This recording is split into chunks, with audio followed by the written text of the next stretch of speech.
Are you ready to take your podcast to the next level? Then look no further than NAST Studios, located in Seattle's Pioneer Square. Hi, I'm Blake. I'm the owner, in-house producer, and editor. We've got 3 cameras to capture every moment and can host up to 8 mics, ensuring your podcast looks and sounds professional. We've got affordable pricing for podcasters at all levels. So what are you waiting for? Visit www.naststudios.com.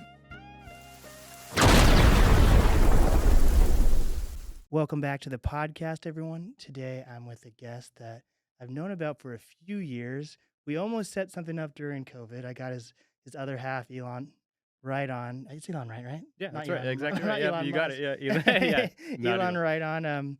Over the pandemic, this man's a producer, artist, engineer, co-founder of the Ruby Room. It's my pleasure to have on Nima Skeemz. Hello. Hello. How are you? I thought that when I first reached out to you, they didn't like me or something back in like 2020 No, or something. that's I hilarious. was like, oh my God. It's a good story to kick this off. Yeah, no, not at all. I mean, that's what I was going to say too. I know we tried to do this a couple years ago, but honestly, I feel like it worked out. I mean, Yeah. you did get Elon on, and I know with the virtual stuff, it was all Oh my a lot of God. stuff was up in the air. But no, I'm happy to be here, man. Happy we finally got to connect the dots, and 100%. We're in the looking forward next to chatting. the next evolution of NAST now. I know. Yeah. Now I get the fancy studio and the brick walls, and Yeah, man. it's a vibe. I like it. It's like Joe Rogan or Exactly, something, man. exactly. Yeah, the Elon one was like one of the first few interviews during COVID, but like that's what really helped my podcast, at least, because like Yeah. I was able to have like CeeLo Green on and Del the Funkin' with Sapiens, like because everyone was home. Right. So I wonder, what was that like for like as a studio owner during Yeah. COVID? Like, did you guys have to shut down? Did you guys still record or what? Yeah, good question. I mean, for us, it was a very interesting time period because we were in the middle of a transition of moving from North Seattle. We were originally off Aurora, which was the infamous Macklemore and Ryan Lewis space that Got we it. took over. So we were transitioning to a space in Georgetown, which also, coincidentally enough, was owned by Ryan Lewis and was being transferred over to us. It went through another engineer, Brian Wall, shout out to him, and then made its way to us. So we were in the middle of a studio move, and literally I still remember the day we moved. We got an upright piano for our new space, and I had movers bring it in up a long staircase, which I don't know if you've ever been to our new spot in Georgetown, but it's up a... Maybe I have. Is that okay? I don't know if this is gonna get us in no, it's not gonna get us in trouble or anything, but like over I think over the winter I went to like an EXO Seattle party. Yeah. So thing. there is an event space in the same building. It's like an arts building. So there's a lot of different And tenants you're in there. in there. We're in there. And I think on the other side of the building, they Yeah. throw a lot of events. Yeah. And I think they just got hella canceled. I think so too. I think I heard a little bit about that. Yeah. But I had never attended any of those parties, but I can say aware. I will, and it was fun. But nothing. But I'm not supporting anything that may or may not have happened. Yeah. I'm just saying. Just like if you went to a Diddy party, it doesn't mean you necessarily. I was on the invitation.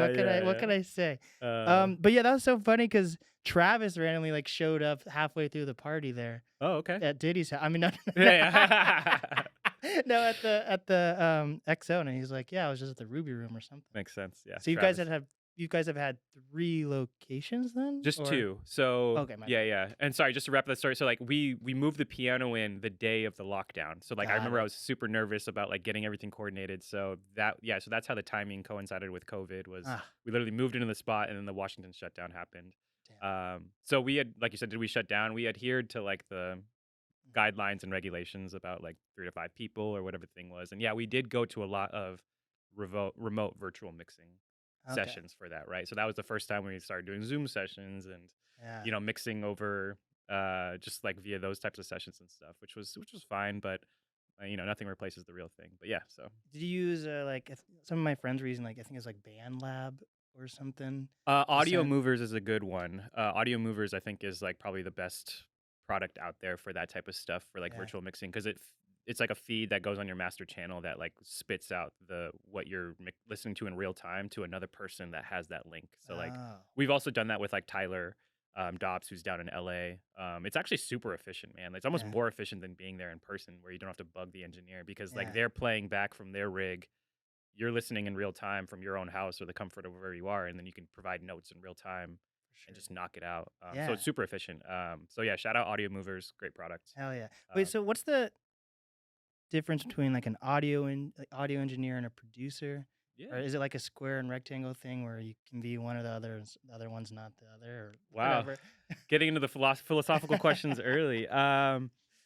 Yeah, totally. Like you said, like you mentioned, the two can exist at the same time. The two can be true at the same time, but then you Yeah. can also have separation in those roles where you have a very specific engineer that's looking after the recording process, the setup process, the patch bays, Mhm. handles the vocal tracking, handles the comps, the tuning, all that stuff, versus a producer that is more so looking after could just be making the beat, right? Yeah. Like there's a lot of different shapes and forms that this could take on, and it's obviously evolved with the industry, but like that's from today's day and age, that's probably the most clear example is like Sango. Sango and Jake One are producers. They're Got it. sending beats out for artists to record on. They're not the ones pressing record on the Mm. vocals, right? They're not the ones recording the vocals. They're not the ones mixing the record. They're not the ones sending it to mastering. That's Right. what a that's what the engineer's looking after, and also kind of what an executive producer or like some producers will oversee the entire process. But then you also have producers like Sango and Jake, where they're just responsible for the beat. Right. They're gonna send it out, and that's what they do. Because they literally don't usually.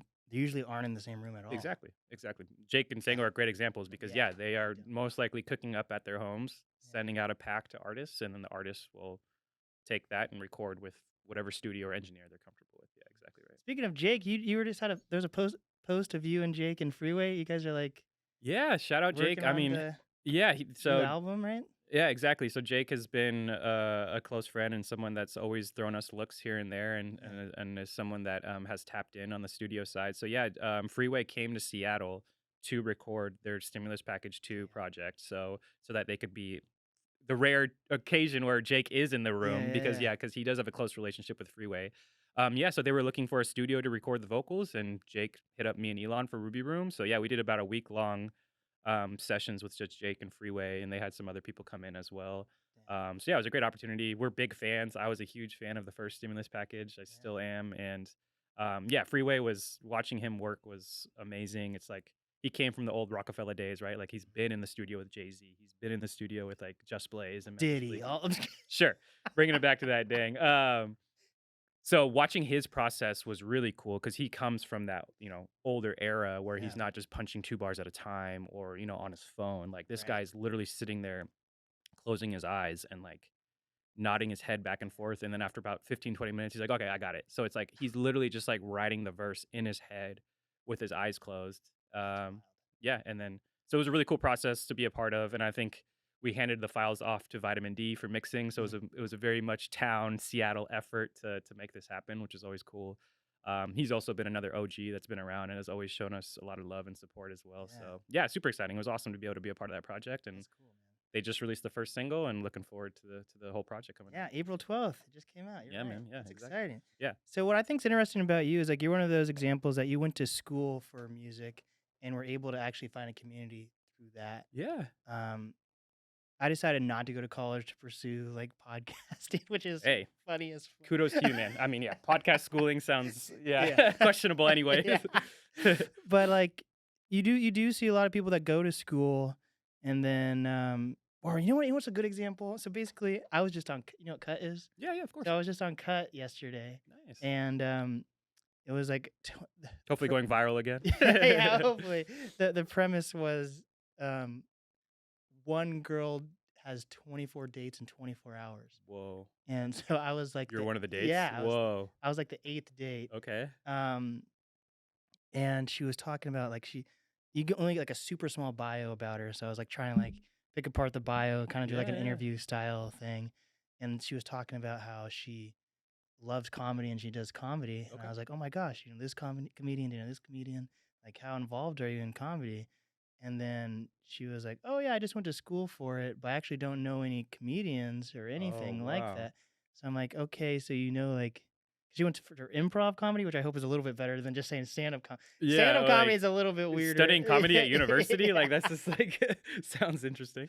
But like, there's something about actually like just being part of a community and meeting people. But like, it seems like you were able to go to school and then make that community and meet Elon and Malcolm Rebel and these people Yeah, yeah. versus seems like this lady that like she went to school for it, then but has no idea how the Man. next step at all. Yeah, it's funny that you phrase the question that way because there was a very pivotal moment where like it's ingrained in my head, in a memory that's ingrained in my head, where I had that same realization, the oh shit moment. Because Mm, I had, you're right. After high school, I did the music program at Shoreline, which is a local college. Great mhm. program, great teachers, very economic. I was thinking about Berkeley, but Yeah, didn't want to take on $100,000 of debt and student loans.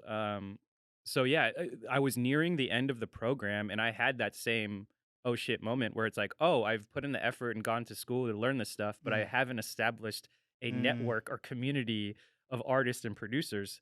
So as I was ending the program, I put more emphasis and focus on that aspect of it, the networking. And Malcolm Rebel yeah. was also in the program, up and coming super young rapper. And I literally just went up to him randomly, ad hoc on campus, and I was like, "Hey, bro, I know you rap. I've heard because I was just aware of him in the program." And he's like, Yeah. "I make beats. Like, we should link up. We should connect and make something happen." And from that, this has stemmed and has been a catalyst for so many different things because Yeah. that conversation and that interaction led to me sending him beats, which led to him liking the beats, which led to him taking them to Elon, which was which was his main engineer at the time and the Mhm. studio he was working out of. And that is how me and Elon first connected. It's wild. Although we had been like a part of a lot of the similar circles coming up in Mhm. music because we both played in bands, Yeah, yeah. and I was very familiar with like the Danger Radio stuff, like the big band that he was in. But ultimately, it came down to Malcolm connecting us from this beat pack that I sent Yeah. to go record at Elon's spot, which we'll get into that. But Yeah, then me yeah. and Elon's relationship, has taken on a whole different evolution. But That's so crazy. I exactly. To your point, yeah, I had that ocean moment where like, okay, I've done the school, but like, what's next? Mhm. And for me, yeah, that was the priority, was to connect with like-minded people, connect with with artists I'm a fan of and I want to work with. That's always been like a big thing with me, is like I want to work with people I'm genuinely a fan of, and also that I get along with, that I have chemistry with. Yeah. Um, and so yeah, that was kind of my step into the Seattle music scene and starting to kind of establish that community and network of artists. Exactly. What's also wild though is like, so from my understanding, like you're a first generation Persian or something like that in Yeah, Seattle. first generation immigrant. Yeah, my parents came here during the revolution in the '70s from Iran. Exactly right. So you're Yeah. not Persian. Wait, you're not Persian. Persian, yeah. So Okay. the term Persian is very loosely used. Like Iranians don't call themselves Iranian; they say Ah. we're Persian. Um, Again, it's like Oh. cultural, historical stuff there that goes into it. But yeah, so someone from Iran will say they're Persian. Yeah, exactly. So like the Prince of Persia is actually the Prince of Iran. Sure. Yeah. Wow. Yeah. Oh wait, so Persia's not a real place. No, it used to be, Oh, but okay. it's broken apart now to different regions, kind of like the Oh. Soviet Union and Russia. Like it's kind of like, that kind of stuff where like it starts as one big thing and then breaks down over time with borders and things like that. So like Iran, Iraq, back like the Middle East was Oh. essentially all Persia, and then it all is broken down now to different countries. Wow. I had no idea. Right. And the Okay. language is Farsi, so it gets even more confusing, right? Like Iranians don't speak Iranian, they speak Farsi. Yeah. Is the language, and that's the name of the language. So it is a little confusing for Like sure. Mexicans don't speak Mexican. Exactly. They speak Spanish. You got it. Exactly. Amazing. But it's surprising though. I wonder if like, so your parents were like fine with you going to school for music if you're the Great first question. generation, you know? So wow, great question. No, I mean they're at the end of the day, yes, they're very supportive, and they're very much, I was very much brought up in the kind of mindset where like you can do anything you put your mind to, and if you work Yeah. hard enough, you can accomplish anything you want to accomplish. So my parents were always supportive of my passions, but at the same time, they're immigrant parents, right? They're Yeah. gonna push accountant, lawyer, doctor, dentist, like the Yeah. traditional roles, engineering, like Mm. the traditional roles that they come to America to get, right? So that's why I've always maintained this duality between the two. I have a business degree. Like, so Mhm. some of the strategy of going to Shoreline was that I knew I could do the music stuff, but also get my general transfers degree to continue my education in business. And that is what I did. So I went to business school after I completed my music production degree, because also I wanted to understand, being a studio owner, being Mhm. an entrepreneur, being in the music business, I Yeah. wanted to have some acumen and some understanding of business as well. So I felt like those two worlds made sense together. Mm. So I did go on and get my business degree after the music production stuff. Yeah. Oh, okay.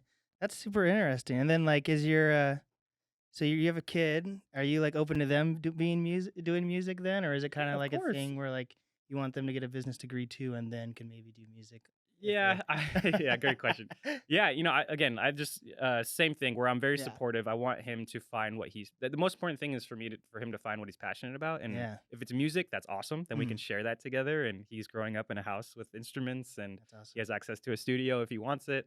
But I don't want to force anything on him either as a parent. So, um, I just want him to find that thing that makes him tick and that thing that he's passionate about at the end of the day, Mhm. while also giving my advice on like, hey, life isn't getting any easier. It's expensive. Yeah, man. These are certain things you probably should look into, a bachelor's degree, computer science degree, or financial kind of strategies or things to abide by so you don't, ultimately at the end of the day, you don't, their life is easier and they're more successful because of it, Yeah. versus being 30 and waking up one day and be like, oh crap. Yeah. Yeah, yeah, I'm in yeah. all this debt. I have no plan. So and that's the thing about my dad and kind of the immigrant mentality was he very much ingrained that into me from a young age is like financial security, financial responsibility. And that's also why I think I have, the work ethic that I have is ingrained in me is because I watch my parents work so hard. Like my mom getting up at 4:35 a.m. every Damn. day for 30 years. Yeah. Whether you like your job or not, getting up at 4 o'clock, 5 o'clock every day is hard and it's a challenge. And luckily she did like her job. She has a good job. She works as a geneticist. Wow. My dad was Dang. not so much. My dad was like a union guy, so he was just working around the clock, working overnight, having 2 to 3 jobs just to make ends meet, right? Yeah. So I very much got that work ethic instilled in me very young, and I think I've carried that to now, where I do have to split my responsibilities and my priorities across a lot of different. I'm spread pretty thin across a lot of different things, Yeah. but at the same time, I want to maintain a quality bar and do them well. So that's kind of Yeah, that makes sense though, because also like the more you look into people's like what's interesting, I try to use like Charlemagne the God as an example. That's sure. super random, but like Yeah. I was asking Miguel about this also about like being a DJ. On the older you get, how do you is it something you have to really focus on to still be up to date with newer artists? Right. You know, Yeah. Yeah, man. um, Charlemagne's a good example because he has like kids, he's in his 40s, but he's still interviewing like newer artists, and newer artists want to come on the show, Right. Right. Right. etc. But also that's his main It's his thing. job, his source of income. Yeah, But you I'm gotta be. wondering for you, is that because a lot of these artists, it seems like you've been working with them for like a decade plus. Yeah, man. Even with Travis, it's probably been close to We're that, getting there, right? man. It's pretty wild. It's Yeah. wild. So Yeah. like, if you're doing all these things, family man, multiple jobs, like, Yeah, are yeah. you able to still like connect with newer artists, or is that a thing where it's if Travis is bringing in a younger artist or someone else comes up to you, or what is that like? Yeah, I mean, you mean like locally or just in general, Just like in in the general. industry? Yeah, I mean, I try to keep my finger on the pulse again, like you mentioned the Charlemagne example. If it's a part of my job to know what's going on in popular music and to Yeah. know how the sound is evolving from an engineering and production standpoint and a sonic standpoint, then yeah, I try to stay tapped in. But of course, with the time of Yeah. with how much time I have in the day, I'm not gonna be up to date on the newest, hippest artists, right? Like the Luckies of the world or like these guys that are just Mm. coming up. So yeah, I lean into Travis and the younger generation of like, he's like, oh man, I'm really fucking with this right now, or this is what I'm listening to. So Yeah. yeah, I'll continue to lean into like Laze's, Travis, the people that are still, tapped in as much as possible. Yeah, for sure. But I'm more so looking at it as like a macro point of view of like, okay, here's this group of artists that's doing this really cool thing and how are they doing it? What are they doing? And what is the strategy they're using? And like, should we be applying that to our stuff? So it's more of like a macro view of things versus like trying to find the next cool artist. Now, Right. I do stumble upon artists where they do like it's rarer these days, and I don't know if that's just a part of me getting older, getting more jaded. Yeah. Yeah. I do find artists that I'm like blown away by. In fact, like Dijon and McGee are Mm-hmm. like my latest obsessions, where Oh it's like yeah. these artists that are like I think changing music for the better. Um, but at the same time, if I hear another, Mr. Me Too copy auto tune Yeah. like 808, I'm not as interested. Like it's just it is what it is. Um, so yeah, I mean, I still want to be a fan at the end of the Yeah. day, first and foremost. But I was just also talking about this other day with some friends where it's like the music you listen to in like your teenage years, your formidable years, like where you're becoming an adult, Yeah. that'll always be the music that For hits sure. home, sticks with you, For is sure. what you're most kind of nostalgic about, right? And I came up in the era of college dropout, Mm-hmm. graduation, like those albums are forever ingrained in me and will for always like tick that thing for me. But so I don't know if I'll ever get back to that level of like, Mm-hmm. fanaticism of like being like that. But at the end of the day, yeah, I still want to find good music. I still want to be a fan. And I want to learn how the music industry is shaping and they're changing and evolving. For sure. I'm still like my obsession right now is like '90s bands for whatever Love reason, it. like Yeah. Sneaker Pimps or like do you know Poe or any of those? No, I've heard of Oh my, Sneaker Pimps whenever. yeah, Yeah. Sneaker Pimps and Poe are like my favorite band, or the Yeah Yeah Yeahs. They're not from really the Yeah, yeah, '90s, but yeah. like Yeah. the Yeah Yeah Yeahs are like my favorite band of like Totally. all time. So Yeah, rediscovering music is yeah, also it's super fun, always. right? Yeah, yeah, exactly, exactly. So There's that's what always I want to get like a record collection, but I don't even have a record player. oh I man, don't you gotta know. get on that. Yeah, you gotta get some vinyl. Yeah, for sure. So with that, with Travis, is that someone? Because you guys are like, when people think of Travis, they also think of you. When they think of you, they think of Oh, Travis appreciate also. that. Yeah, yeah, for sure. But like, is that like, how did that connection come to be? Even. Yeah, good question, man. I mean, so again, going back to the OG Ruby Room, Mm, again, we had started to kind of gain some notoriety in the scene of like being a go-to studio for rappers to record at.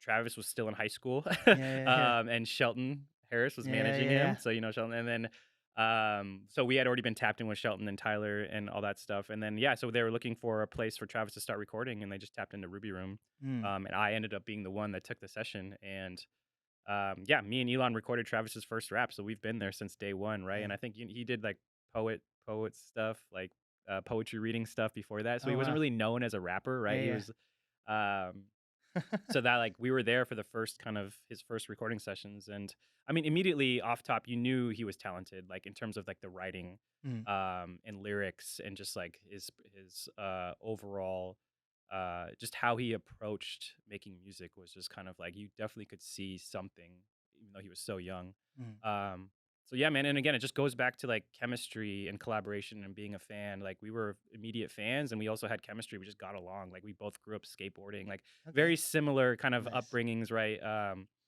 And so yeah, we were just kind of some badass skate kids that just like would just go around and do whatever, but we also love music. So me and Travis connected on a lot of different fronts outside of just the music. But yeah, like you said, like it just continued to evolve, and that's kind of that was our whole MO with like Ruby Room, was to hone in and identify artists that we could go deep with, right? Like the Mm, Sauls of the world, the Travises, the Dave B's, where we're not just producing one-off songs, we're not just doing random sessions, like we're coming together to create a body of work mhm. and overseeing that body of work. Kind of like what we were talking about earlier, where it's like we are doing the producing, we are doing the engineering, we're doing the mixing, we're doing the recording. We're very ingrained Yeah, into the process, because that's what we enjoyed, and that's like kind of how we operated. So Travis was one of those artists that we kind of anchored to and kind of honed in on. for sure. Was that like always your mission statement? Do you think, or is it like changed? Like for me, I don't know. My goal when I look at like my goals with my podcast studio, I don't know if you know Yeah, what your for sure. mom's house is. Do you know what your mom's house is? Yeah, yeah, yeah. So like it's like Tom Segura's podcast, but also a studio as well. Right. So they Nadav, have right? Or like their yeah, producer guy. Yeah, yeah, yeah, the yeah. Duff. Yeah, he's like, But they only have at their studio they only have like 7 podcasts overall. It's okay, like the Danny Brown show, cool, cool, the cool. dating show, the Tom Segura podcast, his wife's podcast, Right. maybe like 1 or 2 other shows. Yeah. So that's the overall goal with my podcast would be my studio at least would be able to have less clients and build out something Yeah. similar to that. But I still have to do like one-offs. My Of space is course. on Pure Space, so Okay. like Yeah, I yeah. get clients that way. But like for you, what was that like when you first started Ruby Room Yeah. till now? Has your mission statement changed, or what's that like? Yeah, good question. I mean, yeah, I think at first our goal was to cover as much ground, work with as many people as possible, Mhm. just grow the studio as quickly and as fast as possible. Yeah, I think over time, yeah, there's always that tension that exists between paying the bills to keep the lights on, taking the day-to-day sessions versus honing in and focusing on what you're passionate about that may not have that upfront compensation as maybe a yeah, back end thing.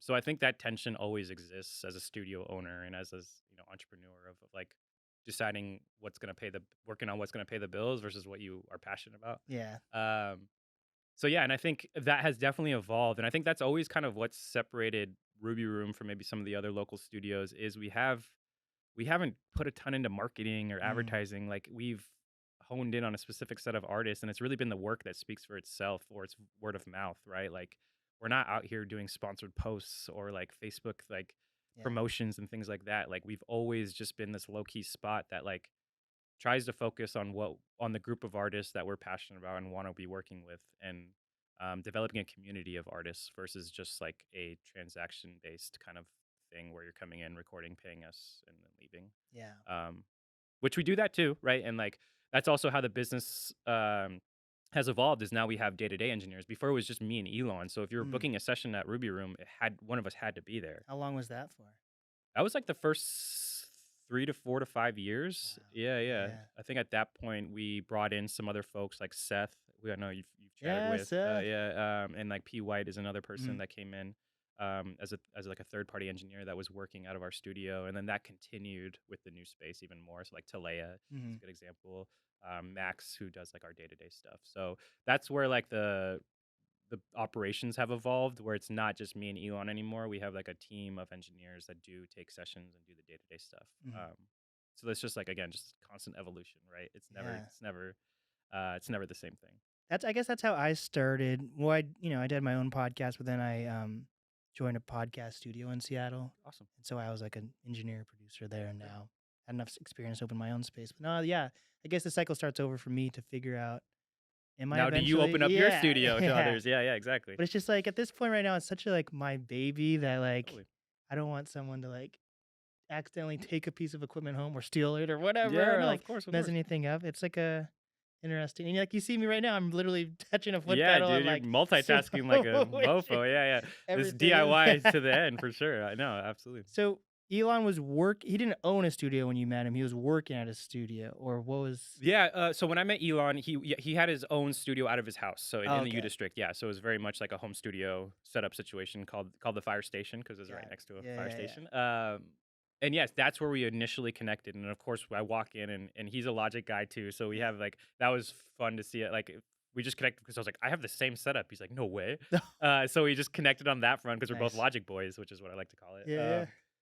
And yeah, from there, our relationship continued to evolve. We did. That's where so Elon then introduced me to Saul because Saul was looking for a live band to play Capitol Block The Party for the Zillas. Are you first guys time. all the same age, by the way? Are you guys? What is that? How does that? Yeah, how's that break down? Are you guys all the same age or no? Yeah, essentially, I think they're a year younger. They're like a couple years younger. Or a year. Okay. Both him and Saul. Yeah, I got in trouble for this on the last podcast because I flipped it. I said they graduated a year ahead of me. They graduated, I think, the year after me. Got So it. we're it's essentially same age, but yeah, I think they're like a year younger. But you guys like are also basically friends. Like that's what I'm trying to figure out right now in my life is like connect with people that are my age that like I can grow with. But like Right? Yeah, I man. have friends that are like mechanics or whatever that are just doing their Totally. own thing that's not related to what I'm doing. Absolutely. And I'm like, please, Travis, be my friend. But Travis is so busy doing his own thing, and I'm like, Yeah. God damn it! I'm just trying Yeah, to man. find my own community. Find the community. Yeah. But it's Exactly. cool that I've had this overall arching community, but like Yeah. I'd like a tighter knit community that I could bounce ideas off of. But it's cool to see that it seemed like you were able to find that when you graduated. Exactly. Yeah. I Cool. mean, some of my childhood friends could give a shit about my music career Yeah. and all the cool stuff I've done with music, like, but they're still my childhood friends and I still love them and hang out with them. But yeah, it's very much finding like-minded people that have the same goals and aspirations. Mm-hmm. It's not easy. No, Yeah. not by any means. And I did get lucky there for sure about being able to identify the right people at the right time. It was like, that's where the universe is kind of working. And Yeah. so much of music is, in my opinion, the universe working. Um, we can control about this much of it, but the Yeah. universe controls the rest of it, right? You put a song 100%. out and it's going to take on it has its own life. 100%. Um, so a lot of that I think was again just the universe working, good timing, luck, and yeah, the right people. But also, like I said, I had an intentional effort to start building that networking community. So if you don't put the effort in, it's not going Right. to happen, right? So 100%. That's true. and what was nice about the Seattle music scene back then, especially the hip hop scene, was like, for better or worse, it was pretty like close knit. Like Mhm. once you meet one person, you're gonna meet everyone, right? Yeah. And that was very much meeting Saul was like it opened up the doors to a broader community of Seattle hip hop.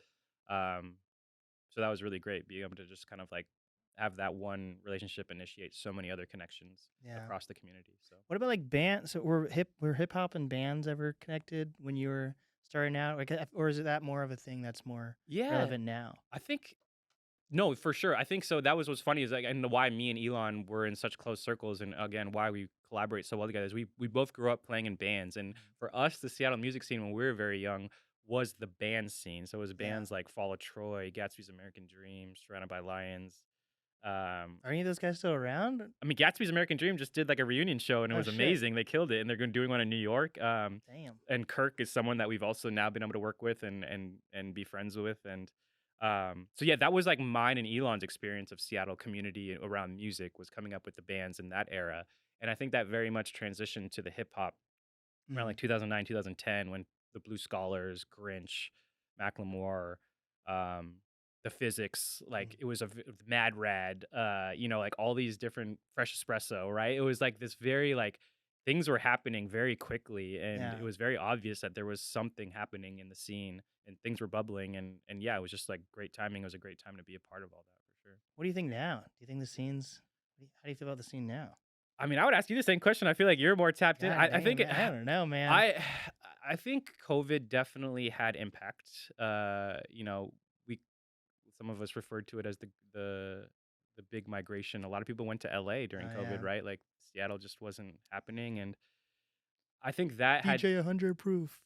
Oh yeah, He homie, yeah, yeah, for sure. Him and Hollis went down there. Yeah, Dave yeah. went down there. Paris, like a lot of people just migrated to LA. We called it the Great Migration, but yeah, man, I think it's getting back to where it is, but I think it's much more so now. Like it's kind of like back to high school where you have these different cliques of Mhm. of groups. Yeah. They don't commingle very much. Like they may sometimes here and there, but it's very much like cliques of groups in Seattle that like kind of exists now versus just one big kind of Yeah. community. So Yeah, I don't know how I feel about that. Actually, I don't know how I feel about the Seattle music scene yeah, anymore. yeah, Like, I have so many friends that are in different states now, or like when we were outside, right before you guys walked into the Eric the Architect show, I was yeah, with my friend Joe and then Jake. Jake's a producer. He goes by Digital Beats, yeah, absolutely, yeah, and yeah. then Jake's like 30. So I'm like my friend groups are all different ages, and that's when it comes back to like I wish there was more of a tight knit community that were younger, Right. but I don't know. What's the thing? I'm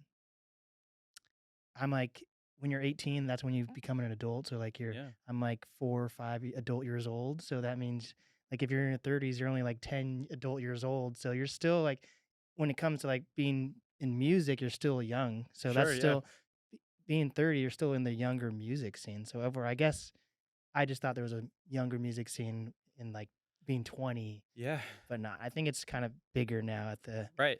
age range of what's a young artist, especially with like looking at hip hop artists, even Yeah, like man. older people releasing music and it's hitting still and all that. Yeah, for sure. But then But things like the residency, so it's interesting yeah, seeing like the impact that with the younger generation and how that has kind of evolved as well. So I agree, man. It is interesting. I think we're in an interesting spot. I think it's getting better though. You have artists like Oblay and Yanni who are really yeah, starting to make some noise, and but that's where I think it goes back to like that's what I've observed recently. Like we have the Ruby Room group and mm, community of artists that we've established and work with. Oblay, Yanni, Evan, those guys have that yeah, group of that team that's doing their thing right now. it's true. Um, and then there's like some of the other ones as well, but the Charlie team, but they're more Yeah. at a national level at this point. But yeah, it's just different kind of groups and cliques of communities that are doing their own thing and just kind of making some noise. So do you think of yourself as like what I was saying about the your mom's house thing? Do you guys feel like you're kind of like not a label, but in the sense that that is just like your sole community that you're working with to a certain extent? Yeah, exactly. I mean, Yeah. that's always been our goal at Ruby Yeah. Room is to establish that community of artists, and Yeah. yeah, I think that exists still today for sure. That's super cool. So you and Travis are working on new music right now. Yeah, Um, there's like Paris, Alexa working on anything new, or like are any of those? Or Saul working on anything, or what's yeah. I that mean, like? actually, I ran into Saul yesterday for the first time in a long time. Again, as you get older, it's harder to Yeah. get together as often. But yeah, so the Travis thing is very much yeah, so he's doing, like, this run of producer projects, right? He Mm, did the project with Jake One, and then, yeah, so me and him are partnering and linking up for this, Travis and Nima Skeemz mm, project, which we've released 2 songs. We're getting ready to release another set of singles now with a couple really exciting features. I nice. think he announced Pilo is the Oh feature yeah, on yeah, the I new saw one, that. so, That's pretty cool, man. and I'm a big Pilo fan, I've always Yeah. been for a while, and so that'd be cool, and then we got Coda on another one, which is Oh really cool, really? yeah, Nice. yeah. So yeah, the focus now is just to kind of release these remaining singles and then drop the project a little bit later this year, which will be an EP. Mm. And then as you saw, he announced a tour, so we'll be playing a couple of shows, and I'm gonna go back on road, which is Oh, a rare, and it's been a while since I've been on tour, but that'll be fun because I'm also playing drums doing for the Travis's NPC live. thing too, or We'll see how the yeah, live show will evolve. I've been doing live drums for Travis. nice. Um, so so yeah, doing the tour to promote the project, and yeah, hopefully these songs connect with people, and yeah. Do you still do anything with Nile Waters at all, or? Man, yeah, I think that not as much Mm, anymore. With me and Elon becoming dads and yeah. having other priorities and responsibilities. No, but now Waters will always be there. It's just an outlet and a funnel for me and Elon to release music that may not make sense on an artist project, right? So, Mhm. um, while it may not be like frequent releases, Yeah, yeah. I don't think. Yeah, I think someday hopefully we'll continue the Now Waters thing and like still drop music under that moniker.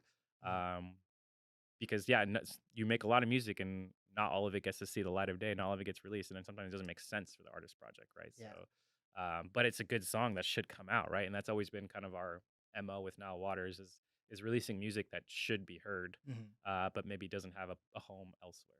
Yeah, I feel that I have not a ton, but probably at least 20 interviews I've done that I haven't released, Right. you know. You know how it is. So before we get back on the timeline of the Ruby Room, Sure, I sure. have a question for like up and coming artists. Like, what is the benefit for them to go to a actual studio versus you see all these people like record from their bedroom and maybe they feel like they never need to actually go to a studio, you Absolutely. know? I mean, yeah, dude, the things have changed for sure. I would say, again, going back to our earlier point, building that community and Yeah. networking, if anything, a studio will allow you to be around more like minded people. And it's also a good place to learn in real time, right? Like, again, versus being in a classroom, you're getting to experience and see it in real time in real life. So I think it's a good opportunity for people to learn and get exposure outside of their rooms and also learning how to collaborate with other people. I Mhm. think that's one of while there's a lot of benefits to recording yourself and being at home and having endless amount of like creative freedom and time. Making art by yourself is very different than making art with other people, right? And at the end of the day, I like collaborating with people. I like making music with other people. Yeah. Sure, I can make beats by myself, but like I get more fulfillment and purpose by like collaborating with other people. So I would encourage people to try that and like and learn what that's like and get experience with working with other people because you could be the most talented person in the world, but at the end of the day, you sometimes you can't do everything yourself and you need to have a team around you, right? So this will help you establish that team. But really I would look at it more, yeah, like these days I don't see it as a necessity, especially if you have a really good process at home, like you've Mhm. found the beats you want, you tapped in with a producer you tapped in with, you've gotten good at recording your vocals. Maybe it Yeah. makes more sense for you to send your files off and get a mix because Yeah. mixing is a whole different aspect of this thing where that is the years and years of experiences will really come into handy and come into play and add value is when it comes to mixing and mastering and like the quality bar that comes with working out of a studio. Yeah. Um, so I think again, I would just use it as leverage it as like a learning opportunity and getting more experience outside of your four walls of your bedroom. Hell yeah. That's a perfect answer. I like that. I like And that. So then how does a price breakdown for so like let's say an artist wants to like go any studio, like is it like more expensive for mixing and mastering or is it more expensive to actually do the studio part? Like how does that all break down for like an artist that's trying to yeah, record their first single or album? Because I also know I've had friends that are not part of the music scene but have like yeah, I've heard a few stories. Actually, one of I don't know if she cut that from the podcast actually. So I'm not gonna say any names. I was gonna say a guest that said sure, sure, something, but sure. like I've heard examples from like people around my age that like they research studios near me and they Yeah. find a random studio and then they're like, oh yeah, I spent $20,000 at this studio Wow. and then I didn't get any streams, nothing happened. I'm like, well, I'm a podcaster, so I can't really give you advice if that was correct or not, but that sounds expensive. Like, Yeah. how should someone actually budget for Yeah. going into a studio, and what does that actually look like? Great question. Yeah. I mean, well, first of all, I would probably advise against just doing a random Google search Mm. and then picking the studio that has the best SEO. Yeah. I would try and do a studio visit first, meet with the producer, or try to talk to an artist that they've worked with. Any legit studio or producer will have credits, right? That like that you can look into and understand if that sound is what you would want to be going for, right? Mm. Because you could have a million different people mix a song and you're gonna have a million different mixes, right? Mixing and music creation and just the sonic expression is very personal and very taste. It all comes down to taste. Yeah. Every single person has different taste, right? And this also comes through in playing instruments. Even like that's a great example. Like the way I play drums is not how someone else plays drums. The way I play piano is not how someone else plays Right. piano. Like people play instruments very specifically like again, this is very specific to the person. So back to your question, I would say first, don't just go into it cold. Do some research, Yeah. talk to the people, make sure you get along. Secondly, I think understanding the different options studios have for rates. So like for Mm, example, for us, yes, we've introduced more flexibility where we have an hourly rate if the artist wants to come to the studio and book time at the studio. mhm. So there's an hourly rate, and you can do whatever you want with that time, right? We can spend it jamming on music, you can spend it recording vocals, we can spend it mixing, you can spend it arranging, producing, sending files. It's your time. So we'll charge you an hourly rate to be at the studio for X number of hours, Mhm. and then you just pay that service rate. Yeah. Now, for people that don't want to be at the studio or people that just want to send us files, we have a flat rate for mixing songs and mastering songs. Um, so they can take that route and that option, right? So when we first get inquiries, like we try to provide the different options that artists would have Yeah. to elicit our services. So I would again just you know advise artists to do research and what makes more sense for them. Do they want to be in the studio or do they prefer just sending the files off? And what does pricing look like based on that? Mm. Um, but then yeah, if you're going to a big like things like recording live strings, things like recording live drums, um, that's expensive, and that Yeah, you it have to is. rent out big studios, and you have to pay those players who are extremely experienced players that charge a premium price because Yeah. they're very good at what they do, right? So that's where things can get more complicated. Where you threw out numbers like $20,000. In my mind, if you're spending $20,000, I think you're probably recording a live band with live drums, live strings. You're paying for a big studio like Robert Lang or Studio X. Mhm. So we very much try to be that in between of your bedroom and $1 million recording studio, where we try to get that level of quality. But if you need to record live drums, we may recommend booking a day at Robert Lang to do Yeah. that, and then we'll bring the files back to Ruby Room to help save some money, to help create some efficiencies somewhere. Um, so like again, just maintaining optionality and flexibility for the artist, most importantly. For sure. That's cool. Is there like a would you say there's like camaraderie then between all these different studios in Seattle, or is it like competition, or what does that look Yeah, like? that's a good question, man. I think along with the Seattle scene, the Seattle's music studio scene has definitely evolved as well. Yeah. Yeah, no, I think we've maintained close. We came up in the Undercast era, so they were kind of the go-to spot and where Got we it. learned a lot in the early days of how to operate a studio and how to maintain the business. And so shout out Isaac and Randy and those guys who they've always been like really great um, examples and pillars in the Seattle music scene of how to run a studio. Yeah. But yeah, no, like people like Sendai Mike was someone that Yeah. recorded with me when his group early on, and he Dang. and he attributed a lot of that to him then going on and opening his own studio. So it's very much like this cycle of going to a studio to learn how they operate and function, and then applying those same principles to yourself. So yeah, Sendai Mike is the homie. He does great work. Mm. Miles, who was the Lost Boys guy, we've always been close. We actually went to school together, so we Oh, both did the nice. Shoreline program. Cool. Um, so yeah, I think there's a lot of camaraderie across Seattle studios and kind of when Tyler Dops had his space, we were always super tapped in. We would go there and he would come. So it's always like, yeah. But I think there's also like younger studios that are popping up now that I'm not as tapped into, or like Studio Sage and things like that, where they're kind of doing their own thing and our lanes don't really integrate Yeah, or mix or commingle very often. But we see what they're doing. They may see what we're doing. But yeah, for sure. For like NAS Studio, this is kind of like one of the first examples of this type of yeah, man, you're thing for killing a it. Yeah, podcast studio. Because like the studio I worked at, like there's like 3 or 4 different engineers. The space was super small though, and there was right. not really any real connection built with the Yep. clients. Yeah. Or like there's Colors. You know what Colors is? Yeah. Yeah. Colors is like right next door, Yeah. and that's more of like a photography studio that has a podcast studio. So Okay. like Got you. I'm the only one that really has, like I said, decided not to go to school and just Yeah, focuses on man. Love it. podcasts. And then most people are like, okay, so what else do you do? I'm like, I guess I DJ. There's a DJ table Yeah. over Yeah. there. Yeah. I'm literally like, how I make supplemental income is I'm a wedding DJ. So like Smart. that, and became a DJ through interviewing guests that Yeah. connect me more with the music scene. So it's like all super music scene Smart, podcast man. Yeah. stuff for me. Hey, you're just a trailblazer. I think Yeah, I'm you're paving the trying. way, man. I think that again, like while you may be one of the few or first, I think there'll be, hopefully more things like this pop Yeah, up, and there is more of a podcast like infrastructure for in sure. Seattle because I think it is very much a lane that will only continue to grow in an industry that's Yeah. only growing. I would think that honestly, if there is more studios, that would mean that there's more clients because Right. adds legitimacy to the fact that music is possible or Yeah. podcasting is possible. A lot of parallels too, because what's stopping someone from just recording their podcast at their house on their Yeah, USB mic, right? 100%. The quality bar. You introduce Yeah, experience and all this equipment. yeah, and So it's a lot of parallels. that's been cool to like, because I have some clients who've been trying to like record at home and then come in sometimes. I'm Sure. like, you can do that, but you're gonna need this. You're Yeah, gonna need this. fluctuation in your Yeah, quality, and it's not going to be yeah. a consistent brand. Yeah, exactly. So it's just, yeah, there is a lot of parallels, which is Yeah, super cool to yeah, see. there is So for sure.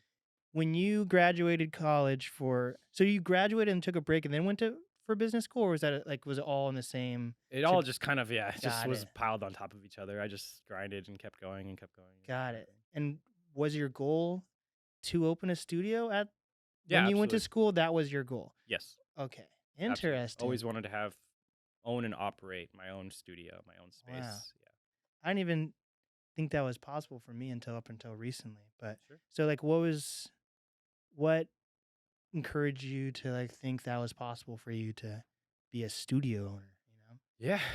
Uh That's a good question. I mean, you just gotta have faith, right? It's a leap of faith, Yeah. no matter what you do in this type of stuff and any type of entrepreneurial endeavor. But yeah, I think establishing the relationship with Elon, Mhm.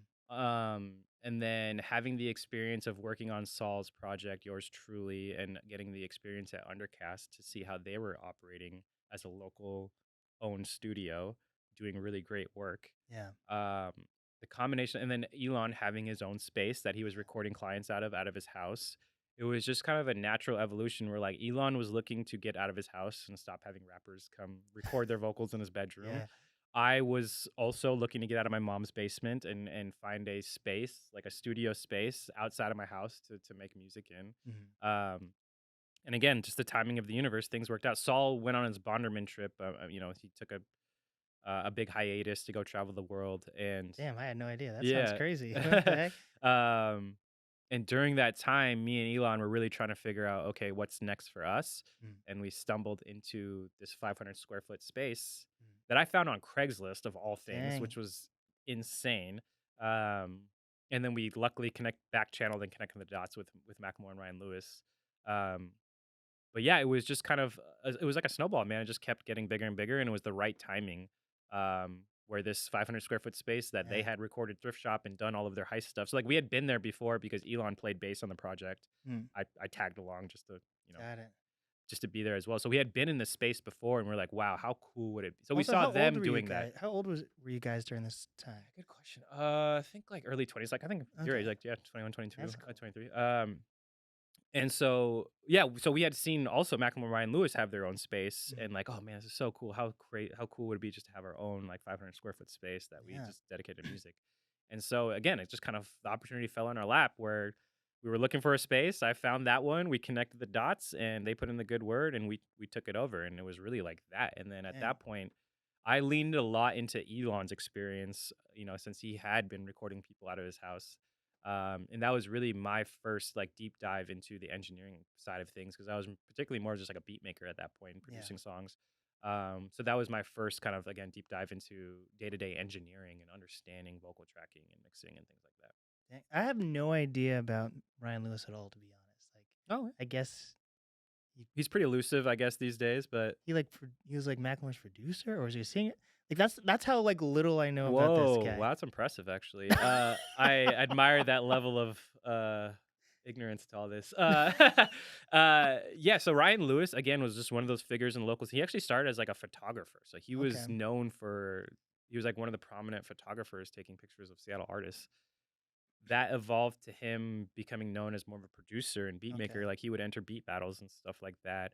And then yeah, things really changed once he connected with Macklemore and they started to do the Macklemore and Ryan Lewis brand, which is when they released that Irish Celebration or that EP, that the Versus EP or whatever it Mm, was, where they had this crazy idea to take like contemporary samples and remix them and make Macklemore hip hop songs out of them, yeah. which worked well. It worked. And then yeah, I think they just forged this super tight partnership, obviously, Mm, um, and just led into what became known as the phenomenon of yeah. Macklemore and Ryan Lewis, which was their shop, and then everything can't hold us and beyond. That's Um, crazy. I had no he is idea. very much a perfectionist, Yeah. and again, going back to like taste, he has really great taste. No matter what art or medium he's doing, he's gonna do it really well. Because Yeah. at the end of the day, if you have good taste and a high quality bar, so he applied that to music. Like those dudes were, it was very inspiring. They're workaholics for sure, and they're perfectionists for sure. I think Mm. he was telling us he made like the thrift shop 12 different versions of the thrift shop beat, Dang. right? Like it's like they painstakingly went through each sound like to make sure everything was perfect, and it worked. Yeah. And they won 4 Grammys or whatever, right? So it's Yeah. like, uh, I'm sorry, Kendra. but yeah, exactly. That was rough. I'm That'll never go away, unfortunately. I think, but And does he still do he does. music? He still produces music. Yeah, absolutely. Oh, He's got like amazing compound out in Eastern Washington with like probably oh, one of I've the most heard about beautiful that. cabin studios you've ever seen. I think he lives in LA now. I'm not as close to the situation, Yeah. but he's always been super cool guy to us and super friendly and inspiring for sure in terms of the work he does for sure. That's crazy. I had no idea that he was a producer. I Yeah. had no idea what the. I was like, okay, Well, yeah. Macklemore I and mean, he Ryan had that Lewis. like Who the? famous like Jimmy Fallon skit where he would go around New York asking people like, "Do you know what Ryan Lewis does?" Oh, And he's Ryan Lewis, so it's just like they definitely played into that for sure. But like that's kind of the dream, to be able to get all the accolades, all the money, yeah, and not have to deal with getting recognized everywhere you go. Like he yeah, kind of got the better end of the deal, honestly. yeah, Versus Macklemore, who like can't go anywhere without being recognized as yeah. Macklemore. But Dang. Okay, so you got that space, and that was Ryan's space. You said, Ryan and and Macklemore owned it together. Yeah, yeah, exactly. but Macklemore was not a producer, was he? No, he's not a producer. He did. He is. Yeah, for Oh, sure. He would make beats himself for sure. Yeah, that was like kind of what he came up as too. Was like a self-produced kind of guy, and he would also oh, record other people. He was always been in and around the studio. Like that was his hustle back in the day. Was he would record other people. Like he damn. was an engineer and producer. I had no idea. Yeah. I'll be honest. I listen to so much music and stuff that sometimes, if I'm not gonna have someone on the podcast, I rather just not. Not saying I won't ever have him on the podcast, but like Yeah. I rather just not take a deep dive Yeah. unless Yeah. I'm like Makes a sense. super fan. Sure. Sure. Sure. Of So course. that's cool information to know that I Yeah, didn't. man. Like the language of Damn, my world is a pivotal moment in Seattle hip hop, and never even continues to listened to be. it. Yeah, you should That's take a look at it. You crazy. should listen. And then it's also why I think Macklemore was able to sustain the level of success he was after Ryan Lewis, because Yeah. he is a producer. He is a perfectionist himself. Like he puts a lot of his say goes into the overall process of how these songs are crafted. Dang. So you guys got that space, and was Ruby Room the first name you guys came up with, or Wow, that's funny. No, there was a couple floating around. I think the Canopy was the other contender. okay? Um, and we just defaulted to Ruby Room because they painted the walls. I think Ryan Lewis actually painted the walls like this ruby maroon color. Okay. And it just went with it, and it's stuck ever since. So. But now your new studio doesn't have any No, Ruby it in has it? nothing. No ruby, no magenta, no maroon or whatever you want to call it. Oh Yeah, my no. gosh. So was it just like a natural progression of a studio growing and that's why you moved, or what was that Yeah. like? Yeah, good question. I mean, the the area we were in Aurora, if you're Yeah. familiar, not familiar, the Home Depot on. Oh shit. Yeah. Oh god. Was it was changing and evolving. There was condos going up, and there was it was always just like there was some less than ideal situations given where we were located. I won't get into the neat details. I think you can use your imagination. But Yeah, man. so yeah, we were always looking for what is that next evolution, right? What is Yeah. that next cool space that we can? Which is in Seattle, it's hard. Yeah. That's why I was like impressed when I came in here. I'm like, damn, this Hey, is a thank legit you. spot. Like Thank you. finding good studio spaces in Seattle is not easy, and ones that like are susceptible to creating art and things like Mhm. that. So yeah, again, kind of universe, luck, whatever you want to call it. Yeah. That space also, as we were looking, kind of stumbled into our laps because Brian, the engineer that was um, took over that space, was moving to LA, and he needed to they needed to figure out a situation for it, and me and Elon just kind of stepped in, and it worked out. Nice. That's cool.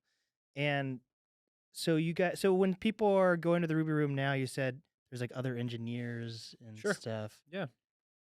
But when is it when people work with you? Like how does that come up? Is that just with those specific artists that we were talking about earlier? Exactly. Or Yeah. I mean, for better or worse, again, yeah, my bandwidth is pretty limited these days. My capacity is pretty full because I've also just kind of diversified my endeavors. Like now, yeah. So the Travis stuff again is someone that I'm in there with Yeah. weekly, daily, whatever, to work on the creative stuff, the production stuff. But then I'm also managing Laze. So Oh, a yeah, lot of yeah. what I'm doing is overseeing the logistics and infrastructure for Laze's things. So making sure, doing the mixing, sometimes doing the recording, sometimes doing the mastering or identifying the right mastering engineer, getting the songs uploaded.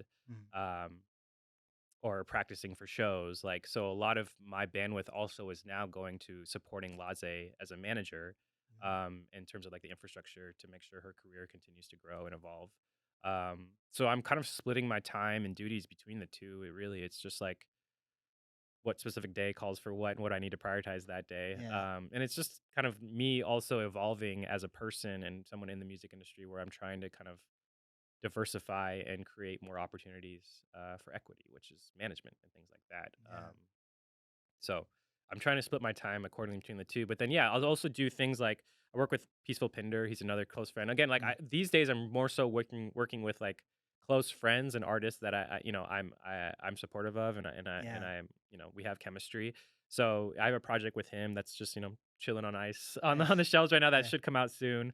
And I still try to do like open gym, like the Nima Friday concept, Mm, which is something that like was much more popular in the old space. But like just having an open session where artists can come in, we just create something with no expectations, no, nothing, and just right. seeing where it goes. So like I still try to do that sometimes, and I've been able to tap in with people like Oblay and Yanni and those kids, and Nice.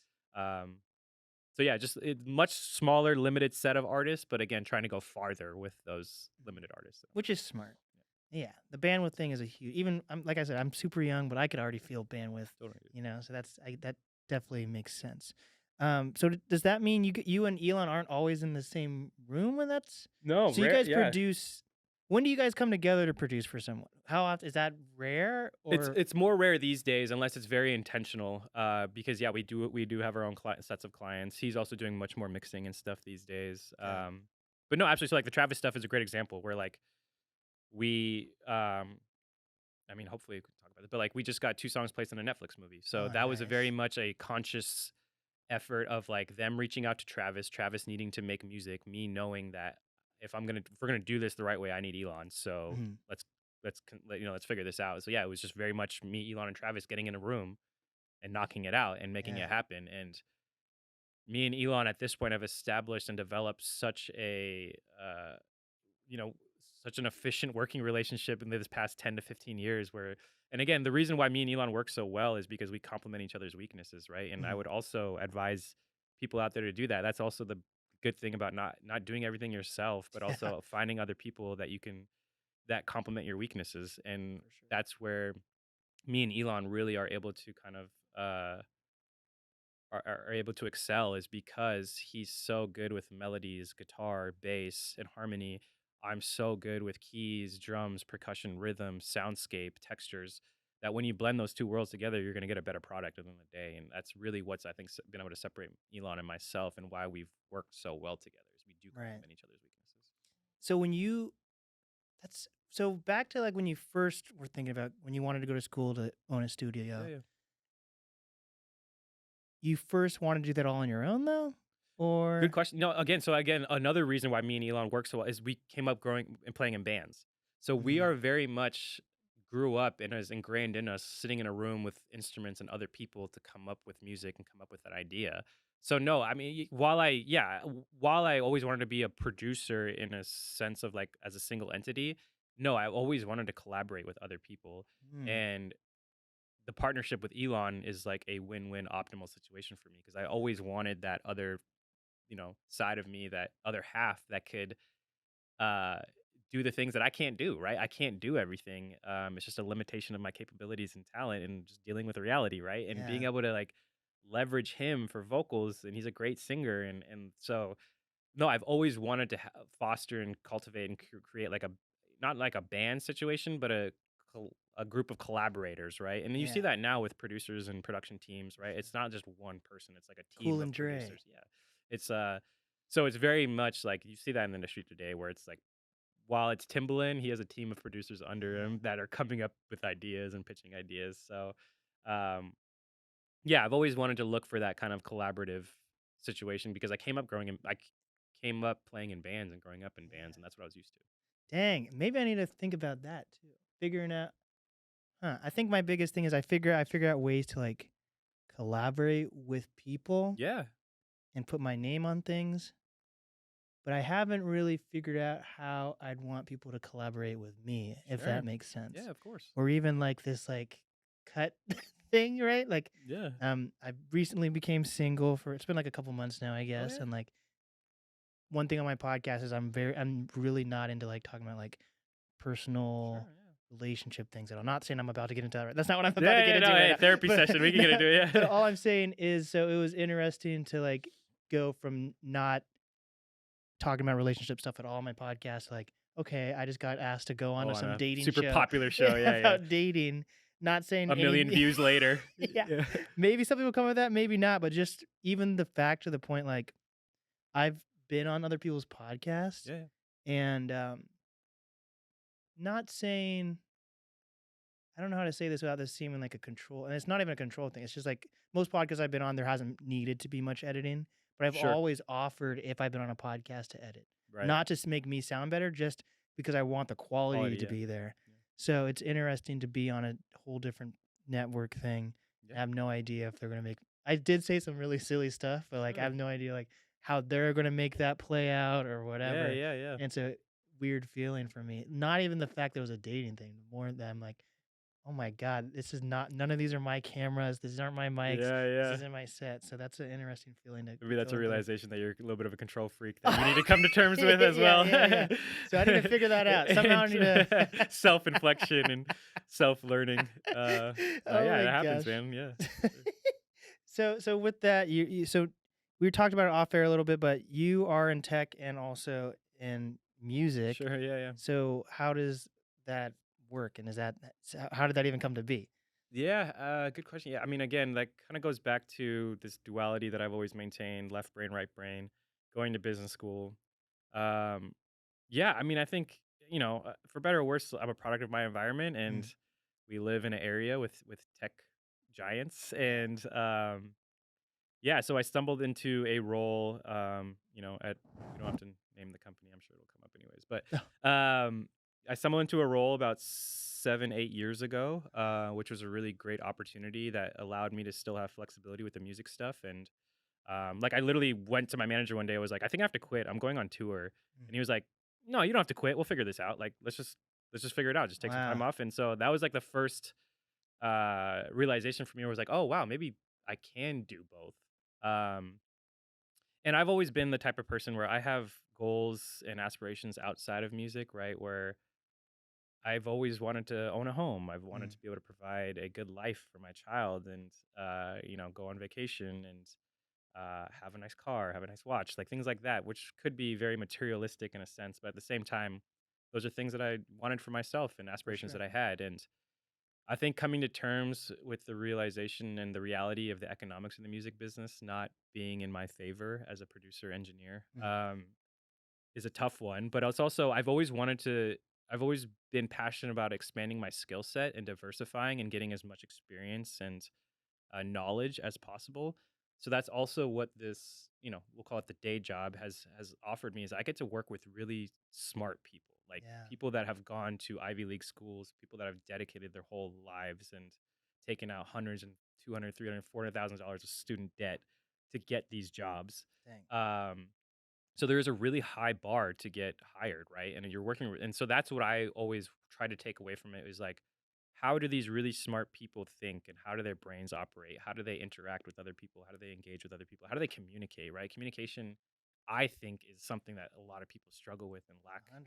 the skill set for proper, efficient communication. So I wanted to gain that skill set to be able to apply that stuff to music, and Mm, also be able to, and I think MTK talked about this on his mm. podcast. He's a similar kind of guy like me, where he's been able to maintain the duality of both, and being able to say no to music is a powerful thing, right? Like, that Yeah. clip was, and that thought, and is really powerful. And I came to that realization as well, where I did do the studio thing for about 1 to 2 years, fully doing day to day engineering, and like, at a certain point, it turns into a not a very well paying day job, right? And Yeah.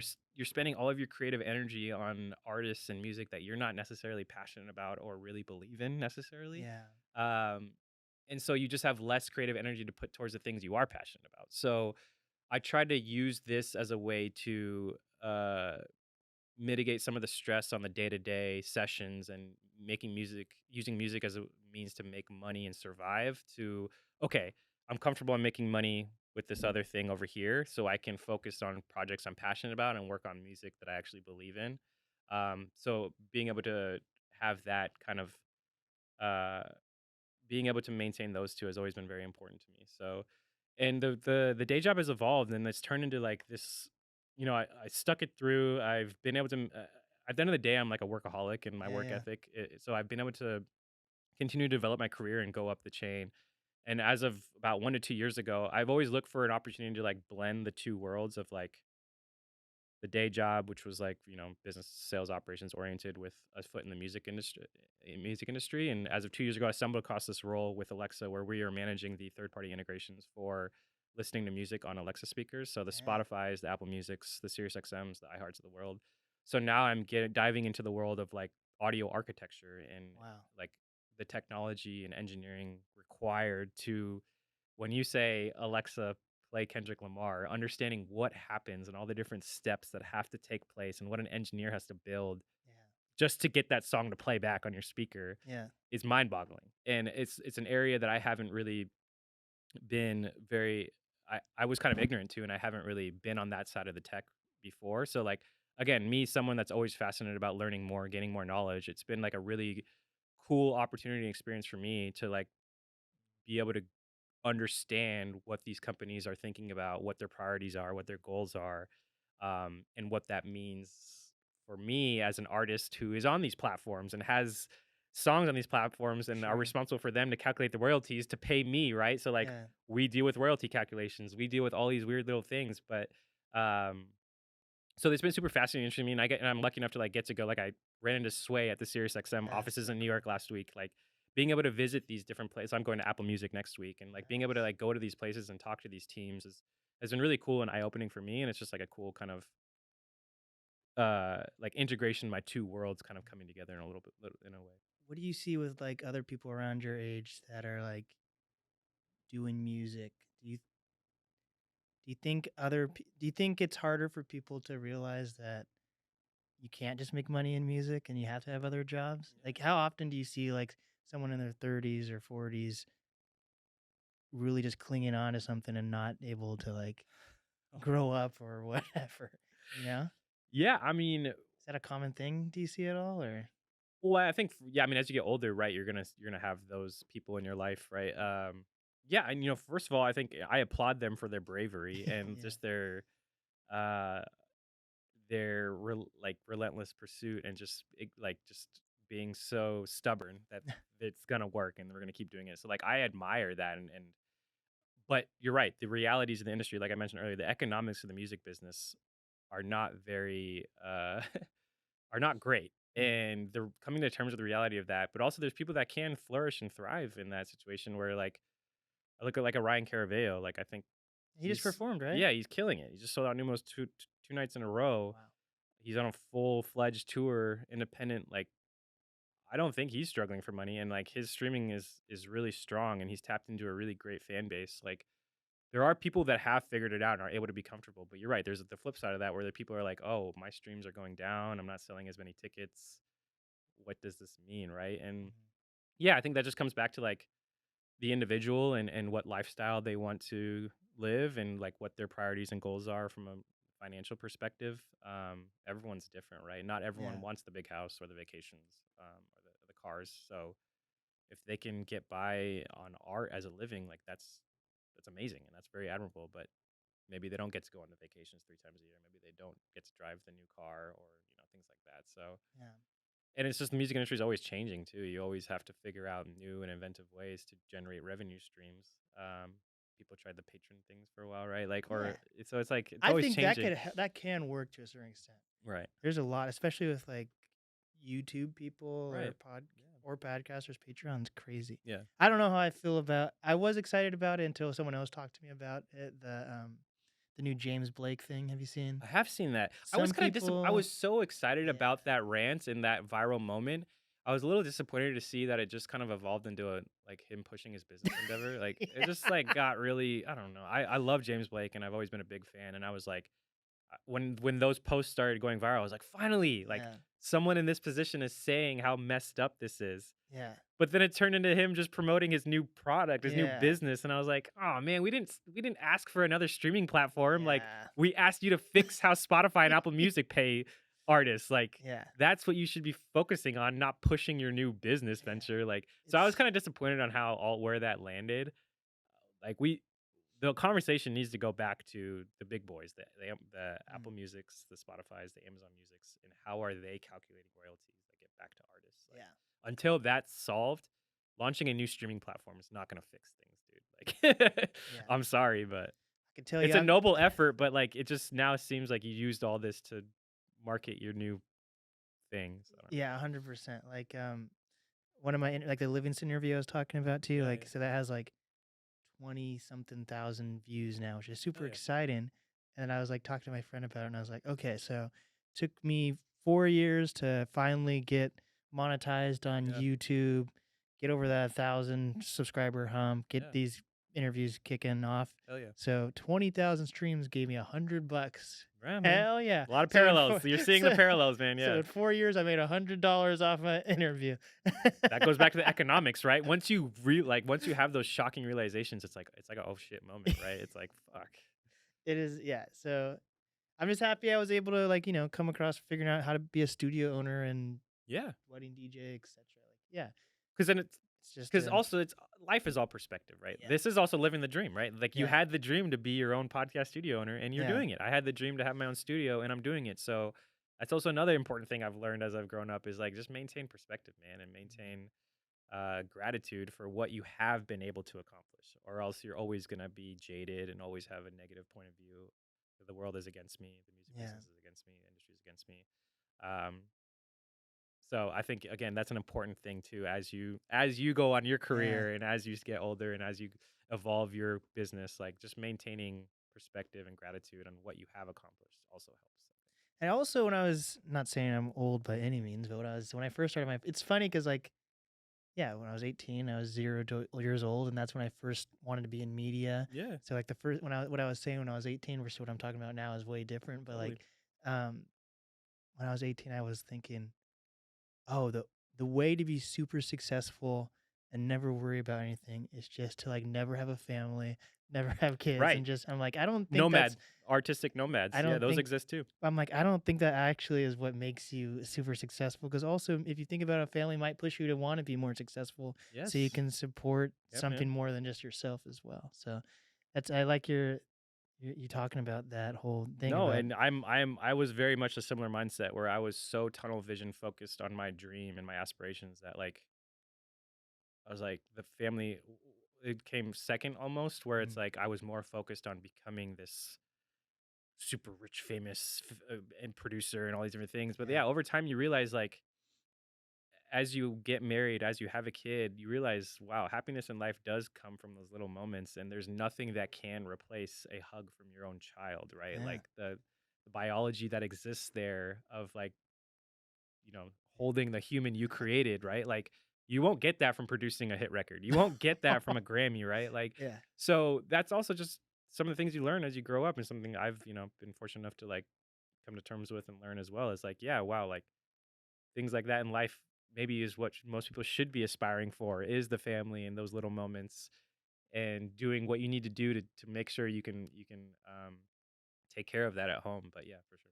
So when it comes to like, I guess you see it in bands as well, but hip hop is the easiest example of like your music sucks. Not saying you, I'm just saying in general, someone's music might suck, Yeah. right? And you're like, okay, But again, it's all subjective, right? What sucks to I you. could, Yeah, yeah, yeah, sure. There are some objective suckiness, but that's what's so magical about music. What's good to me is not the same definition of good to you, right? right. But like, so if you're as a producer though, like the one thing, why I say bands, it might be a little bit harder to tell if they're worse or better than like a corny hip hop artist or Sure, sure. something. Is like, well, at least they know how to play the drums or Yeah, they know an something, instrument. Yeah, yeah, sure, But sure. like, how, for you, like, how if you were gonna work with like if an older artist wants to work with you or something, or like even like a younger artist, how can do you just can you turn down someone, or is like, Yeah, I have to. or what do I you mean, tell someone? if you're like, I don't know, like sometimes I want to work with older artists to have them on my show, and I'm like, man, they have this one hit, and I appreciate that hit, but what is that actually gonna do for me or them if I Yeah, have them on my show for sure. or whatever? And it's just I'm really into like my favorite type of music right now is finding older artists doing it successful for whatever Love it. reason. That's Yeah, love more it. than that's I have more fun listening to that than like a new artist that just pops up out of nowhere. Like Schoolboy Q's new album. Have you heard that yet? Amazing. Yeah. It's like a jazz It's very album. ADD. Yeah. Some songs are very ADD where it's going in between like easy 808s Yeah. and samples and that stuff. But like, yeah, like Blue Slides and, Yeah. and like, I will say I think he should have stopped the album at Ohio. I think sure. that was a Yeah. good, and then he added like 5 or 6 more other songs. I'm like, okay, I don't know about this, but the first half I like a lot. No, amazing. Yeah. But I think Great example. that's a good example of an artist like being happy with who they are. Right. So how do you connect with those type of people who don't really know that they're not doing things correctly or Yeah. I mean, that's the right that you maintain as a creative, right? You always, at the end of the day, you pick who you work with, right? yeah. And you have that power, and you should use that power. Yeah, no, I mean, I just had to do this the other day. Like, I had to say no to someone, and they're a good friend and someone that I like, and actually, I do like their music and I like their art. Mm, But again, I'm in it just doesn't make sense right now. yeah. I am at my capacity in terms of bandwidth of what I can support, and it's no bad blood. It's no like I'm not Yeah. ghosting. I'm just trying to say like apologies, man. Like the timing just doesn't work out scheduling wise. Like I don't have time to allocate to this right now, and that's the reality that you have to deal with sometimes. Um, but again, I would like in a and try to like put age aside. At the end of the Yeah. day, do For sure. I like the art? At the end of the Yeah. day, do I feel something when I listen to the artist? Do I see something? Do I see potential? Mm, Do I feel like I can add something to this or not? Right. And it's yeah. also being very real with yourself in a sense of like, maybe I'm not the right person to work on this. Maybe they should go to a different studio or maybe they should tap in with another producer. Yeah. So first and foremost, yeah, I just try to, again, it goes back to what I said earlier. Am I a fan? Like, Mm, that's the first thing I look for is like, oh, wow, am I a fan of this person and the music they're making? And I think I could add something to the equation. So yeah, like it's very much like picking and choosing who you work with is never, it's not a binary thing. It's not like a clear cut thing, but I would just say it goes back to like you choose how to spend your time, you choose how to allocate what you work on, and that'll never go away. And yeah. it never necessarily gets easier. If anything, it gets harder because the more busy you get, the harder it is to take on new clients, new people. And if you find someone that's super exciting and doing something you want to be a part of, you're gonna have to drop something else to go figure that out, right? Yeah. So, yeah, So quickly, let's talk about the being a manager. That's a cool change. yeah, Is this the first artist you've ever managed or no? it is. Yeah, yeah, absolutely. The first official artist that I've managed. Yeah, actually. Dang. So how did that come to be? One of my first guests actually ever was Ellis. My I think my Ellis Prescott. My I think my Which we got to get Laze on the show. yeah, Yeah. 100%. I think it went from recording in my friend's house to recording at 92.5 because I worked at the radio station Oh, right. for a Yeah. bit, and then recording at the studio that I managed down the street. COVID hit, Zoom, then Third Wheel, the podcast studio I was working at, Yeah. and that's where like people saw like the blue lights or like super Yeah, black yeah, for sure. background. Like I had an MTK there, Jake there. Um, so now having this space, but like yeah, Ellis was like one of the first Love it. iterations of being on the podcast. Yeah. So it's cool to like see that you're working with Laze though. How did that come to be? Yeah, good question. So I think with Laze, we first linked up at remember Upstream Festival? It was happening for a couple of Yeah, years. yeah. Yeah, yeah. So now Waters was playing Upstream. Okay. She had won something with the residency and got awarded that show as a Oh, part of the reward. So she was playing with oh man, I can't remember the band name. I didn't know she was part of the residency. Yeah. Yeah, I don't know if she just entered like one of the performances. I don't know if she Right. actually went through the program or not, but like she won something from there. But it's like Gypsy Temple. What's the name of that band? That sounds like a name of a band. Yeah. Anyway, she was playing with a band. We had known about her because she had recorded a feature for Kung Fu Grip. Remember those Mhm. guys? Who would work with Elon pretty Yeah. exclusively back I've then. had Greg on a few times. Oh yeah, I love Greg. Oh, man, I was a huge Kung Fu Grip fan. I still Yeah. think that first project was so incredible. And then so we had known about her. Elon was like, she's super dope because he recorded her feature, and so we wanted to tap in and go see her set. So yeah, we connected at Upstream, and then she started to work out of our studio in Ruby Room, and that was really the first time that she started to evolve her sound with like auto tune and melodies because she was like she was she went under Misunderstood, which was her artist name at that point, I had no and it was idea. very much rap, like Yeah. spitting bars.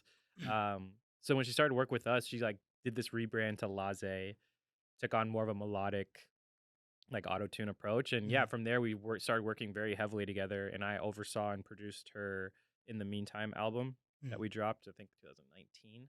Um, and from there, she then started to get some notoriety in the industry. She signed a publishing deal with Warner Brothers, um, and went and got swallowed up by the music industry. Was doing writing camps with like Murder Yeah. Beats, Dang. uh, all these are Hitmaker, all these different camps that are all affiliated or associated with Warner Publishing. Um, and then after a couple years, she kind of it was full circle. She came back here and we had started to work on some music together, and I think at this point it was like 2 years ago.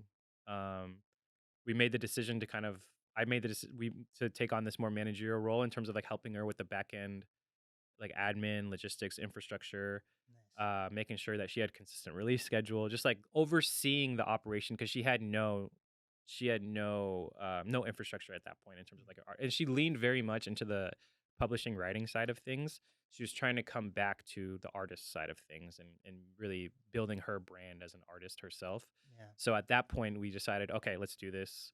Um, and yeah, we just try to be consistent as possible. We released, I think 10 singles 2 years ago, that first year, just to kind of get some momentum, and we try to continue that momentum up until recently, which has been great because we've been able to establish, and again, going back to establishing a team, we've got a really great team of like in-house trusted collaborators. Mhm. She works very closely with James on the board as a producer. He's a producer and artist as well, and so he looks out after a lot of the production stuff in collaboration with me, who looks after like the mixing and all that stuff. And then she's tapped in with Rolando for the Yeah. content and Nice. video stuff. So again, like building that team of trusted collaborators, and maintaining consistency and a quality bar for the Yeah. brand. Right, that's been the goal, and it's been working. I mean, we've uh, had a couple of her posts go, hit the right For You algorithms on Yeah. TikTok, which has led to a lot of interesting conversations with A&Rs and distro companies and labels, which has been cool for me to get that experience. But yeah, I mean, I've always, again, I think it makes sense as a natural evolution. I've been in and around the music industry Yeah. for a lot of my life. I've dealt with a lot of different aspects of the music industry. I've dealt with a lot of different managers myself. Yeah. And again, I was looking for ways to create equity in what I'm working on. As a producer and engineer, you don't always have equity in what you're working on, right? Mhm. So you can produce these songs, develop this artist, but if they go sign a big record deal, we don't see any of that, right? Yeah. That's what I'm trying to figure out with one of my friends, Gio Dombrowski. He's like a big comedian. He's been Yeah, on Ellen twice. He's from Michigan, but he's really big. He's lives in Seattle, and like nice. he has a huge community here. But like, and this is no shade to him whatsoever. But like, I helped create his podcast Hell yeah. and like all these assets, and then like when he got big enough, like I just had to hand over all these assets to Right. Yeah, man. their management company or whatever, and they started producing the podcast. I was like, God, now I have like Yeah, nothing, we no keep ties to more parallels, man. Like as that. this conversation goes on, there's more parallels that you're drawing with your own, which is great. Yeah, I mean, and you're 100% right. You're Yeah. exactly great example. Mhm. Exactly right. Dang. So protecting yourself from those situations, also just becoming more aware and more knowledgeable on the business side of things. Where yeah, managers are entitled to X% as Yeah. in terms of equity, and um, so that's really what I've tried to kind of establish with Laze. So with like But as also, a Laze is like my little sister. Like, and yeah. like this isn't on some like business shit. Like at the end of the day, I care about her, and Yeah. I again, I care about her talent and fostering her talent. I don't want to see it, go unrecognized and unnoticed because, again, at the end of the day, and through all this, I am attracted to talent. Mhm. I do music to be inspired by people who are talented. Like, there's nothing cooler for me than to be in the studio with a talented artist and seeing them do what they do best. Like Mhm. that is the exciting part for me. Watching Lize write this insane verse or hook and be able to perform it the way, or like someone like Dave B was always someone that like fascinated me, his process in the studio. Cause again, very similarly, we'd make a beat like 20 to 30 minutes. This guy would walk around for 10, 15, 20 minutes and then be like, all right, I'm ready to go. And then a full song. We'll just record a Dang, full that's song with crazy. all these crazy melodies, all this crazy performance stuff. So for me, that's my favorite part is seeing that part of the process. Yeah. And so for Laze, again, going back to it, is like, it's not me just teaming up with a random artist to be their manager. Like, and I've had other artists approach me about being manager, and I'm just gonna be like, I'm sorry, this is like a one-off situation. Like Yeah. she's like my little sister. I want to take care of her and see after her. And this is one of the ways I can do that is by helping guide her career as a manager. 100%. I forget what song it is, but like I have another podcast. I haven't done it in like probably 3 years now. That's insane. But You're an OG out here. my other podcast, the Blake Burton Brian Barnett Conspiracy Podcast. Nice. My friend Brian, he's a artist also, and I think he's in Colorado now. Okay. And over the pandemic, he had released this EP, and like one of his favorite songs, he was able to get like Laissez on it, and I just remember that being like such a like pivotal moment for me. He's like, I got this feature, and I was like, oh my gosh, love it. And I think that was one of the first, because I didn't know, because her and Ellis are brothers, right? I mean, sister and brother. Yeah, they're related. Yes, correct. But like when I didn't really shout know. out Ellis. He's the homie. Yep, exactly. He still helps out with shooting and stuff. Yeah, exactly. I didn't know really much about her until he got that feature. She's very low key. Yeah. She's very low key. Seems like that. She's shy. Yeah, for sure. Maybe like No Name or something kind of. Right. Totally. Exactly. Yeah, that's a good way. Yeah. So I think we covered a lot. Is there anything that you feel like we haven't covered that you'd want to cover before we get out of here? No, man. I appreciate you having me through. This was fun. We should definitely do this again. Like I said, we should get Laissez on, and 100%. Maybe me and Trav can come back. Yes. But no, man, I appreciate you having me on. It's been a fun discussion and fun conversation. Yeah, and I hope we can like figure out ways to like collaborate. I probably have a ton of questions, and there's probably a ton of things I'm doing wrong at my studio that I need to like. Hey, yeah, happy to help, man. Again, it's vice versa. I'm trying to learn more about podcast production. Yeah, exactly. Like, because that's an area that I haven't dived too deep into, and I'd love to learn more for sure. 100%. So, where can people find you, and where can people find the studio? Yeah, absolutely. Nima Skeemz on all. That's the nice thing is. Across social media, I've been able to have the same username. So Nima Skeemz, NIMA SKEEMZ. Ruby Room is the studio. RubyRoomRecordings.com. We have an Instagram as well.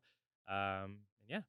Where's Skeemz come from? Because that's not your last name. Oh, that's hilarious. It's very much comes back to just a high school nickname. So I don't know if you had a friend, but most groups have that friend that comes up with all the nicknames. Just the goofy guy that just spits out random nicknames. So that guy awarded me this Nima Skeemz nickname. Okay, amazing. Yeah. Oh my gosh. So we got that. Anything else you want to promote? Anything coming out? Is there an official date on the Travis thing at all? Or good question. I don't think so. Travis is officially on tour starting in May, so look out for the tour dates. Pick up a ticket. New music coming soon. Very excited about the single with Pilo. Should be out soon with a music video to come as well. And just look out for those new songs. Look out for the new Laissez. We got much more releases on the way. And stay tapped in. Yeah. And last thing, Kendrick or Drake? Don't do that to me. You don't have to look behind you if you don't want. But there is a Kendrick poster. So no, yeah. I mean, it's Kendrick, but it's just I think it's interesting.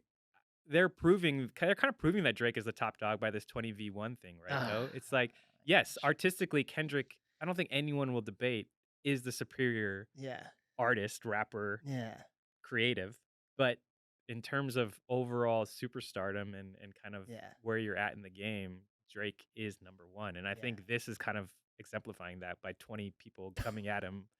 So yeah, no, for sure. I mean, Kendrick, but Drake is Drake. 100%. That is so crazy. And he's so smart, right? Like, there's a reason why he didn't drop that response on streaming platforms. He knows like that Until is the today. number one signal. Like, it's a hit record right now. Did you see that? What? He officially. Oh, it's officially out now? Today. Okay. I wonder what the delay was about, because it's Drake. He gets something on streaming platforms. There's conspiracy theories. He wanted to test the waters or whatever. Yeah, my favorite one was that it was an AI leak that that started going viral that he just took and remade as a real Drake song. That's my favorite conspiracy theory. Amazing. What a time to be alive in the music industry. Right. It's scary, right? When a song comes out and you have to have the debate whether it's AI or not, right? Yeah. This is the first time in history that's happening. Yeah. In real time. It's like bizarre. Because that was the first conversation that happened when that song dropped was like, is this AI or is this really Drake? And the fact that we even have to ask that question is pretty scary. It is 100%. Well, guys, you look into that camera. I'm going to look into this one. This has been the NAST podcast with Nima Skeemz. And we did it.